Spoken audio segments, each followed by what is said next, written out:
মুর্শিদাবাদের শামসেরগঞ্জে পঞ্চায়েতে অনাস্থায় মহাজোট। তৃণমূলের টিকিটে জেতা পঞ্চায়েত প্রধানকে সরাতে একজোট বিজেপি কংগ্রেস তৃণমূলের টিকিটে জেতা পঞ্চায়েত সদস্যরা।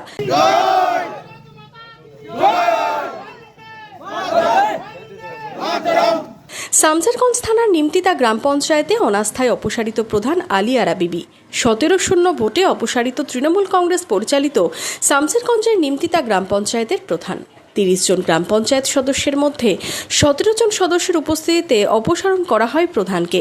অপসারণের পক্ষে একযোগে ভোট বিজেপি কংগ্রেস তৃণমূলের টিকিটে জেতা পঞ্চায়েতের সদস্যদের। অনাস্থা ডাকা হয়েছিল কারণ বিগত দিনে যে প্রধান ছিল তার নেতৃত্বে নিমতিতা অঞ্চলে প্রচুর দুর্নীতি হয়েছে। অলরেডি এই দুর্নীতি নিয়ে আমরা বিডিও অফিসে কমপ্লেন করেছি। তিনি একদম একতরফা একনায়কত্ব চালাচ্ছিলেন, মানুষের কথাই শুনছিলেন না।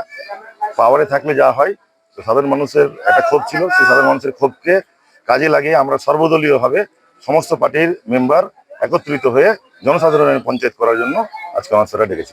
অনাস্থা ভোটের পর আবির খেলে উচ্ছ্বাসে মাতলেন অনাস্থার পক্ষে থাকা সদস্যরা।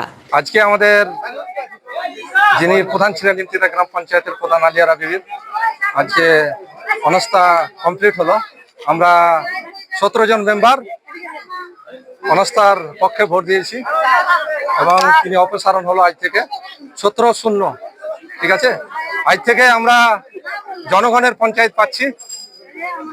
জনগণের যে সার্বিক উন্নয়ন, সেই উন্নয়নটা এগিয়ে নিয়ে যাওয়ার আমাদের একটাই লক্ষ্য। Bureau report, Madhyabanga news.